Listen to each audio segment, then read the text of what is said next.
All right, we're going to get started with some Q&A. So we're done. What we like to do at OGX is be super efficient. And Thursdays are the day we record our podcast. And so this is our podcast this week. So you guys don't have to listen to it. So this is going to get on the podcast too. We also have, be careful, Elliot, don't say anything too bad because you're live on Twitter right now, or X. So we have that going for people. So this is the only thing that if you didn't have a Pitchstock ticket, you get access to. So we're just going to read some questions here and answer. You have the full shebang. So health, science, whatever you want, hitting, travel ball, whatever, strength and conditioning, and obviously pitching. What we got? I'm gonna start. All right. Question 1. How does someone who doesn't have the resources track data? I'll start, and then I actually think we've answered questions like this a lot. One I would say is that I think sometimes when we talk about data, we assume like one very narrow thing. Anything you are tracking and measuring is data. So game stats is data. Wellness questionnaires is data. Video is data. If your player walks in that day and you say, "How's it going?" and she says, "Good," that's data, right? It's all data. So what we track at OGX from a data standpoint is not just Rapsodo, which is what someone put, ball flight, Yakrotech live in-game data, 4D motion, right? There's lots of things like that maybe we think of traditionally when we think of tech, but we also track wellness questionnaires. We also track when they have their period. We also track a lot of different things, right? Weight, load in the strength.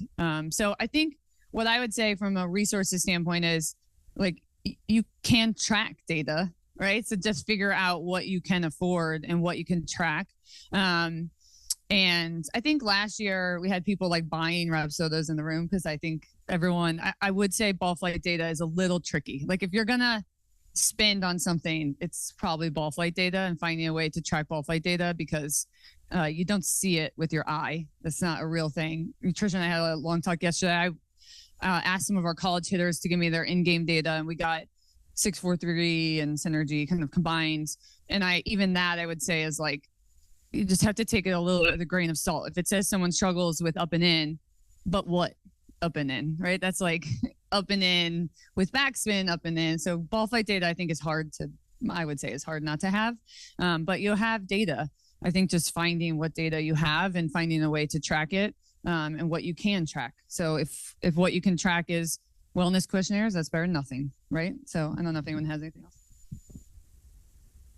I second that. Yeah. I think like there's obviously command, there's velocity, but I get nervous about command because when we measure break, oftentimes, like I believe in establishing what you're going for with break and then asking when you command that, can you hold that versus being like obsessed with location and command because it's like, is it better that she can put it here versus here, but it's at -5 versus -8? So I think even things like tracking command without understanding what it's doing, if it's doing anything to break, is a slippery slope. And command matters. There's no doubt about it. I'm not saying it doesn't matter, but we just have to make sure we don't get like too far in that direction. I think at this stage, if you don't feel as if that understanding what your pitchers are doing break wise, if you don't have a way to objectively measure that, like it has to be the priority in whether it's camp funds or fundraising or whatever that looks like. It just has to be. And I get it. Not everybody's in charge of their budget and the decisions, but at this stage, the game is hard enough to keep up with, especially like mid-majors at this point. And I just feel like it's an absolute must. So I think I'm saying that more toward not to those that are in the audience here, but more of to maybe the coaches who maybe are like in charge of making those decisions. Like it is, I would say the most important thing for your pitchers is to be able to do that. So you have to prioritize it, I think. I was just going to add, like this was my last year of 20 years coaching travel ball. And what I would say is like one of the feedbacks our team got a lot was how I use the staff. And the only way you do that and get buy-in at any level, right? And it starts at youth, is that every single one of my pitchers knows exactly what her ball flight is, right? So they know exactly. So they know it's not a conversation. If you started getting hit, you have to come out. You don't have anything else to go to, right? And we can literally talk like that, right? Those are the types of conversations I have with 16, 17, 18-year-olds, and no one's upset and no one's crying about it because we've talked about it 100 million times, which is when that pitch goes, that's it. That's the thing that gives you something, right? Or if you lose that pitch, now you're a little bit more one-dimensional, and so we might not be able to use you in the same way or whatever it is. So I think, but she's not competing. She's not stomping enough. Anyways, that was my least favorite thing, that Nyjah lost because she didn't stomp enough. Give me a break. For the majority of you guys that are on college campuses, I always say, like, just start by writing stuff down, pen and paper, start somewhere, right? Even if it's just tracking, like, how'd you feel today? 1 to 10. It's super simple. And then if you are on college campuses, leverage your departments in math and computer science and exercise science. All of those programs are so data focused and will, I'm sure, gladly supply you with undergraduates or to help you support your managers being trained and how to just collect it, right? You know, we've talked about our app that's, you know, it's on its way. If you have any interest in seeing a preview version of it, our staff can show that to you. But that started in Google Sheets, right? I was the sucker that learned Google Sheets during COVID, and that's where we started. I mean, and that was free. So it doesn't have to come from this place of heavy investment and heavy, tons and tons and tons of volume of data. Start somewhere, figure out what's meaningful to you, start somewhere, write it down, do it consistently. And then if you don't have the skills to put it into action, find people on your campus that can help you with that, which could also be us in the near future too. I'm going to switch topics here. Okay. What are key aspects we should add to traditional strength and conditioning programs to help our pitchers improve trunk and core stability? Good one. Who asked that? I got to know. Yeah, Marissa. I don't think it comes down to just like specific movements that are done for the core. I like strength through a high variability of movement in the weight room. So every athlete that comes in is challenged in all three planes. We're pushing things in every direction, pulling things in every direction, and that builds like the web of what that athlete can lean on. So they get the proprioceptive ability enhanced, like their understanding of space. So if they do need to change their finger placement on the ball by that half an inch, they have that like neurological process mapped out.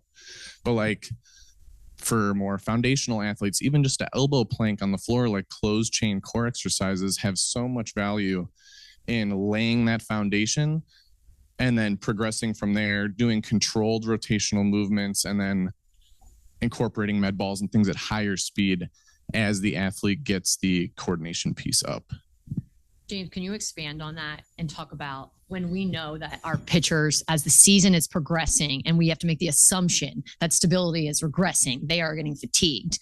Like how do we always talk about like, it's like a seesaw and like pitching in season, it's like this. And so we have to just keep dropping things in the other bucket to even it out. And some of those things are obviously the right movements in strength and conditioning. Like what's the balance element when things are getting so extreme late in the season? I like a combination of simple and large ranges of motion. So like coming back to the elbow plank, just being on the floor in proper position there for an extended period of time, bring somebody back to neutral, and then exploring ranges of motion.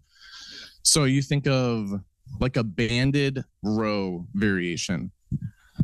You can be super strict in a row and just keep your shoulders in the same spot here, or you can make it like a larger type of movement that incorporates more pieces up and down the chain and incorporating some of the rotational abilities into it and like keeping that web in their brain fresh and like just trying to get back to that neutral position so that, because softball being such a one-sided sport, like she's talking about the seesaw, you get crammed and everything you're throwing with the same side over and over again, landing on the same side over and over again, swinging a bat over and over again from the same side. You want to try to keep and like get back to that neutral and explore the ranges of motion. I'm gonna switch. Is it okay if I switch? Sorry. We have 15 minutes to get through 42 questions. So if anyone wants to know more about that, find Laura later. Okay. I'm going to switch. We have some younger pitcher questions. These are kind of related. So I'm just going to read these together. Is there anything good to track? Don't worry, it's before age 14. So we don't have to talk about. Yes. Yeah. Is there anything good to track before age 14 for the pitchers that love it? And then what do you think the progression should be for starting off young pitchers? Should you introduce plyos early, teach them the basics of up close without throwing the ball at first, etc.? Okay, plyos, yes. I think that is the tool for them. So plyos are proprioceptive tools. They feed the brain information of where they are in space. And we are talking about athletes who have no idea where the hell they are in space. Now, some athletes are better at it than others, obviously. But especially, I think this is something I see at these, like this 14, the athletes with maybe a potentially higher ceiling because they have their stature, they have long levers. They are worse at they're not very good proprioception wise because they have more to navigate of like, where are my limbs in space? Plyos, in my mind, are the way that young pitchers should be throwing. That's how they should learn the motion. They should just have a basic task and that's it. Tracking wise, sometimes I don't know. I mean, I think the reality is we get pitchers all the time that are like right on this bubble when we start taking pitchers and maybe they're like middle school age and they're like freaks at 14U because they throw 59 and they hit spots because they can command. And then we see like, there's nothing in their arm action, nothing. They just are like, in like every spot and it crushes because it's 61 and they're 13, And so it's like, what we track is literally we just put sensors on their arm and we see if we're growing their arm action. Is there more segmentation? Is there a little more variability? And then we have other athletes who, again, are in this like middle school. And it's like, man, we have this lefty right now and she's like a little, like lanky and such. But she just lefty and throws like -6 and, across 3 inches. And also like everyone ducks when she throws, and so I just keep saying basically like, but I would take that arm action over the other athlete who's like a stud and playing at like, she's winning nationals at 12. 3 years ago. Yeah, but she's winning nationals at 12 years old. But I'm like, her arm isn't doing anything. And it's not as simple as like, yeah, but she'll learn to. It's hard. Like, it's actually better when they are more of a canvas and they have this arm action. And so sometimes, like for that lefty that I talked about, I thought, let's track just like general command. Like, can you throw the thing in the net, because they also, I think what we're trying to do is keep them on board, and because we're not like, this is a curveball week and this, we're not doing things like that. It's not as fun or interesting. And they also are like, it's not fun when I go to a game and like, I can't throw strikes. So sometimes we're like, can you just throw strikes? It's not like location hitting spots. Like, just can you throw strikes, but keep the ball moving like that. Like, keep unraveling that arm action and doing what you do. We just keep kind of celebrating that. So I think we keep that little piece for them. But for us, that age group is all about, it can't just be a result thing. It's why travel ball at that age is like, it's tough to swallow for me because it's not breeding this long-term pitcher development. We're just rewarding the stuff that won't pan out in about 3 years. It's hard. And so, yeah, I think just keep educating the athletes at that age. And the wild and crazy, the raw can sometimes be really great because they've got an arm action to work off of. All right. Okay. Can you steal us a plyo? Unless someone has a softball in their pockets, which we should have brought for one of these questions. Okay. Let's see. We have a couple questions about what do you do with fatigue? How do you train them or ready them, especially if their comfort zone is throwing to feel better? And then also like, what is rest and recovery? Yeah, here you go. First of all, defining fatigue has been the plight of the sports science community for a very, very long time. So I think the conversation of fatigue, just one sign here. The conversation of fatigue has to be centered around what fatigue means to the athlete, right? And so, I often tell our athletes, I don't just want your wellness questionnaires, your mental, physical readiness when you're feeling bad. I need it when you're feeling good too. I need to see what your baseline is because maybe a dip of X percentage in her physical readiness is a huge dip for her because she is a very consistent, thriving, she's in a great spot, but maybe there's something, an event in her life that is just, she's doing this, right? Versus other athletes who may have baseline mental health conditions, anxiety, depression, all those things factor in to their baseline of physical and mental readiness. And so from just even like the perception of fatigue, we got to recognize it's a human concept, right? And then in terms of measuring, it's so multifaceted. I know there's so much conversation about velocity and fatigue. It's so multifaceted. And the application of asking them subjective questions, how are you feeling? And objective information, like as Ashley talked about, measuring power, keeping an eye on velocity. There is not a single metric that's going to tell you that your kid's tanking. There just isn't. There's not going to be a single thing. Maybe we'll get there before I'm dead, but there's not a single metric right now that can tell you when your pitchers are tanking. It's having continued conversation. It's monitoring data in multiple environments to see how she responds and how she recovers when you put a thoughtful process in to address her fatigue.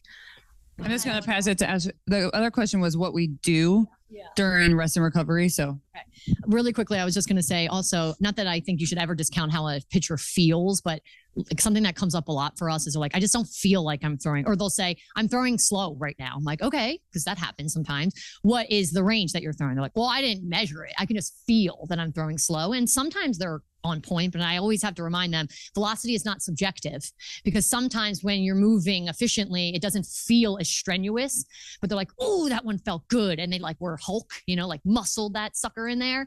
And then I'm like, it actually was 4 miles per hour slower. So I always have to remind them, listen, you may be throwing slower, but you can't just tell me you feel it. We have to measure it. So I also think there's this world of like, they feel like they need this, like measure, is that right though? Because sometimes you're like, actually, when you just threw 50 extra pitches, this and this and this change. Like sometimes then they're like, yeah, I don't feel like I need that anymore. Then they're quick to switch that.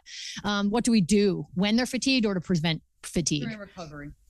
Oh, during recovery. I feel like actually this is a good one for Laura, but it kind of depends. Okay. This is, I think it kind of just depends. Like, when's their next game? When do they need to be prepared to play next? And so like in travel ball world, this is, or even, the high school, when it's less predictable, like I'm playing Monday, Tuesday, Wednesday, Saturday, it's more of like, when do you play next? When are you expected? We are never asking our pitchers to be put in a situation where it's like not feasible. Like, you need to tell your coach you need 4 days off. Like, we wouldn't do that. These are competitors. They want to be out there. So instead, if a pitcher's like, I am exhausted and like I have to throw tomorrow, the types of things that we would say is get there early if you can, do a double warm up, save the power for the end, see how you are, do 1 round of plyos, take a break, throw another round of plyos. See if you can basically add a tiny bit more volume at very low intensity to really prime and prep the body. And then when it comes time to throw full, like you're throwing freaking 6 of them, like you are basically mix, boom, I'm good. And that's it. Like that would be the extreme of how to like, you are fatigued, but you've got to throw. This is what you should do. When it's something like, okay, get this in travel ball all the time. It's Monday. They write us. Our athletes live all over the country and they communicate. I think one of the biggest ways our athletes benefit from being OGX athletes, it's not just training, it's the ongoing management of workload throughout the year. So on Mondays, they write us and say, I pitched a ton. I'm not sore, but I'm exhausted. And so we'll say, okay, when do you expect? I travel on Thursday. I'm going to throw on Friday. So we'll lay out for them Monday. Let's take off. Watch what you're eating. You're going to eat a lot today. You're going to rest. You're going to sleep. Like this is the day where you are like recovery. This isn't like go do band work for recovery. This is like refill the tank with food, with sleep, etc. Okay, now Tuesday we're going to start moving. So James is going to tell them what they should start doing in strength and conditioning, what in their program, and I'll say, why don't we just do plyos only today? Move the body. We don't really want multiple off days unless there's pain and we're forced to have to do that. Throw some plyos today, 1 round. And now Wednesday, since you have travel on Thursday, Wednesday's your day. You're going to go like this volume in low intensity, this volume at high, boom, shut it down. So I think the recommendations are that we're not trying to navigate them not being fatigued. They are. We're just trying to navigate what are the specific variables, what's going to be expected of them, how can they just control what they can control, which means between performances with food, with nutrition, with sleep, the strength and conditioning piece, and the making sure that they're staying throwing. We say this all the time because it's a major issue when they just don't throw. Like I'm sore, so I don't throw for 3 days. And then I fly on Friday and I have a tournament, the next day. And this, we call it windshield wiper effect. This is where we start to see athletes with arm pain. So we try to never have our athletes stop throwing unless the pain is like we're forced to.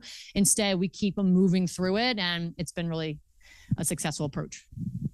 I was just going to add too, like, I think fatigue is a weird word because we all like pitchers only think they're fatigued if they feel like shit, but that's not like, I had a pitcher on my travel team that took summer classes at our college. She's going, and she doesn't talk like this because she's been with us a long time, but she would like drive right into the game.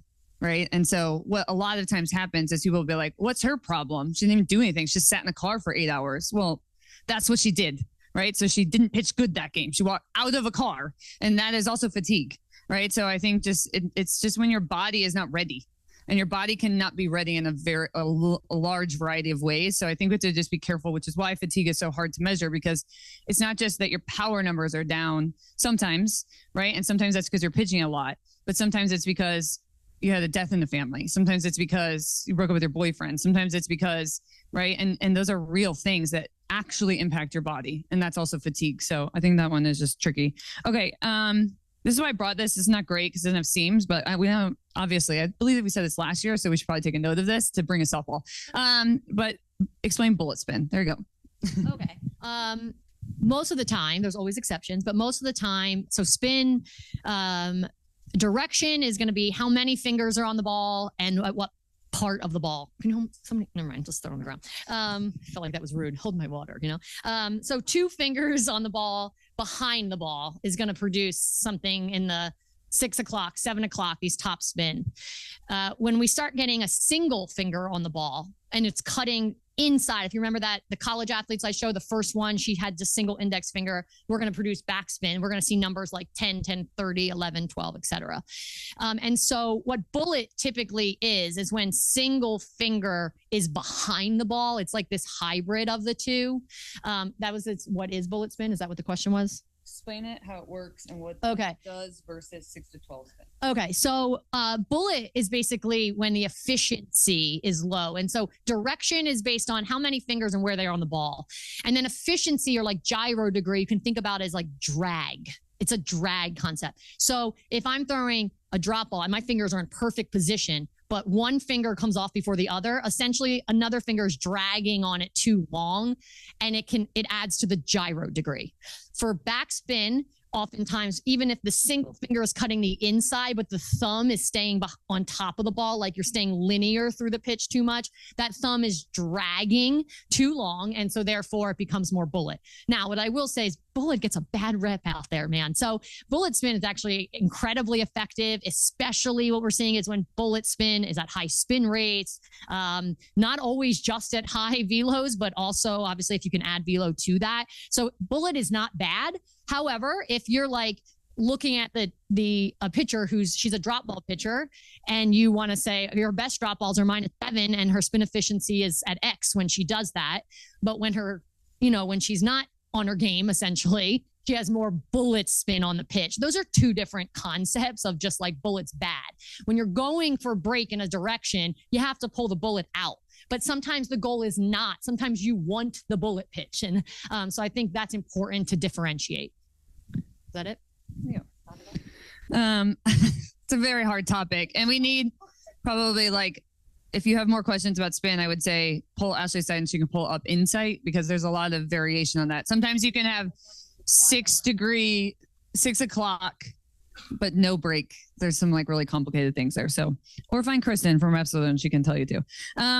And on that, this question is, what is the next thing for the game we need to learn better to grow? I'm going to start because I feel like this was our conversation last night. So, and I feel like we have some people in the room that maybe you should go talk to about this, but I think there is not having more visible in-game data is a massive problem for our game, because we do not talk correctly about the game. We do not understand what's happening. That's where stuff like she's not competing, Nyjah wasn't stomping enough. Like that's where that comes from, because We don't know why it's not working. Why is she getting hit more? She's throwing the same velo, right? We don't know why it's not working. I think it has been one of the most powerful things of the past few years is that I have been at a high level of travel ball because I'll come to Ashley and say, I know you say this about this kid and I've seen it in the game, but it ain't translating. There is something breaking down and that pitch is getting hit and we think it shouldn't, or what is happening, right? There's a pitcher that I coached for years and like, we had to try to figure out between this sort of breakdown of when she couldn't get as many swings and misses or she couldn't quite put people away, we would try to throw a Rapsodo right away and see like what changed. But I couldn't see in-game data. So we had to like make some inferences on that. And so we said this last year too, and I think it's not quite there, but we can't be afraid as a community to share in-game data. We just cannot. It is what took baseball to the next level, to get Stackhouse out there and to be able to do it. This idea that someone's going to have an edge if they see your kid, it doesn't matter. If I knew what Montana Fouts was throwing me when she was there, I'm not going to hit it because I know it's coming. Like that doesn't, when things are freakish, they're freakish for a reason. Every single batter that faces Justin Verlander knows exactly what he throws. Is that helping them? Maybe a little, right? But he's still an elite pitcher. So I think until we know, can have that conversation of what actually happened in the game that Nigel lost to Texas that made her a little less, and was she less efficient? I don't know. Or did they just play good, which is the other question. But in something like that, and can we have a real conversation about that? I think that's going to help us develop. And the same things for hitters is really understanding what makes a hitter great. I think the announcers were like, wow, these people are hitting the ball over 65. And I was like, I mean, I literally have 12-year-olds every day in OGX hit at 70 miles per hour. 65 is not a high exit velocity. So the fact that we think that because in-game data hasn't been visible enough is a problem, because now you guys as college coaches are having kids submit things like, well, I can play at your level. I hit this ball 65, right? Because they just saw someone do it on TV. And we said, because the data isn't out there, that that's good, right? And we don't understand. Or I think it's the flip side. We say people need a certain velo, and then we all of a sudden have a conversation of, well, this kid up here is only throwing 60, so I could just throw 60 and pitch at this level. Well, what spin is she throwing, right? What is working for 60? So we've talked about this kind of a lot, and I just think if our game is going to continue to grow, that's the only way we're going to really have those conversations. You can't say this pitch works. You know, you're making a lot of inferences without in-game data. And I think it's out there and we're going to show some of it tomorrow aggregated. But I think the more that we have it and the more that the conferences that have it are willing to share, the more that NCAA is not scared of it. Because I think there's been some not allowing it in big games or not wanting to share it. Like it's not good for our game. It has to be shared and it has to be talked about, or we're just going to get stagnant. That's my opinion. So I'm taking that question. All right. There we go. What time is it? All right.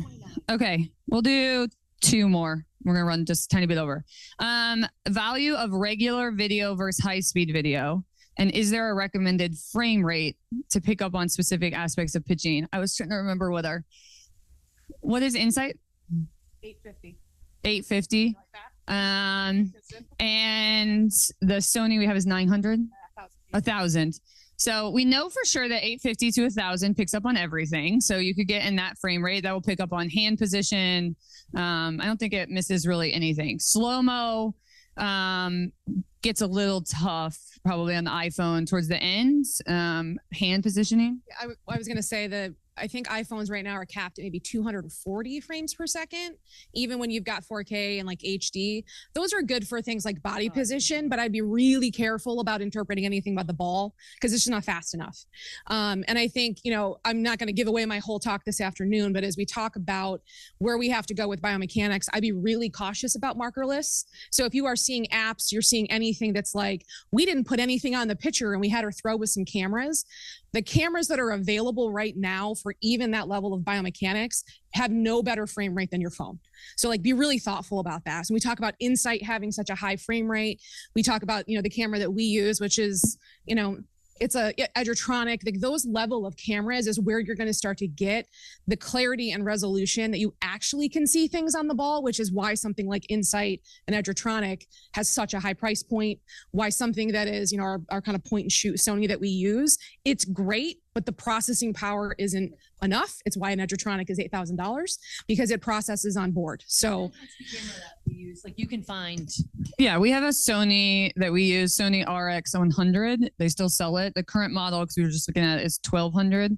But you can get used ones for like 900. We've had it for years. What Laura's saying though is that when you push it, it has to download for like 3 minutes. So you're not going to use that for like on the spot pitch design with your pitchers, which is why I'm pushing Insight and they're not, I think it's not being sold right now. So sorry, but the new Repsoda unit is going to hook up to this, hopefully to some of the other high speed options, but that's how we use Insight because it's on the spot. So that is tricky. It's better than nothing. You Yeah. wait to see it than not see it at all. Yeah. All right. Last one. I'm sorry if we didn't get to you.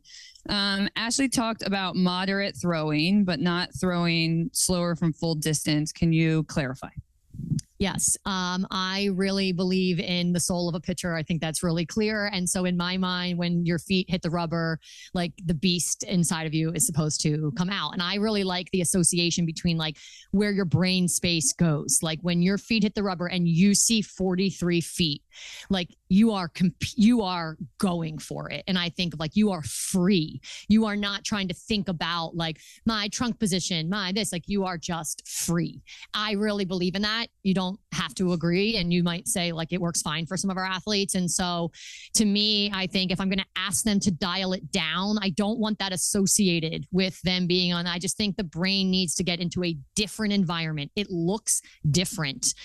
So they get closer and the distance is 75% if they're throwing at 75%. And now we're saying, okay, this is not a like compete hard type of thing. This is more of a, do you feel your hand position? Can you understand arm, whatever it is we're going for, essentially. That's what we're going for. And that's why I make the environment, I make sure it's different. I just don't like this idea of like, now let's just not go for maximal effort. I think just like that's not what pitching is. It's maximal effort.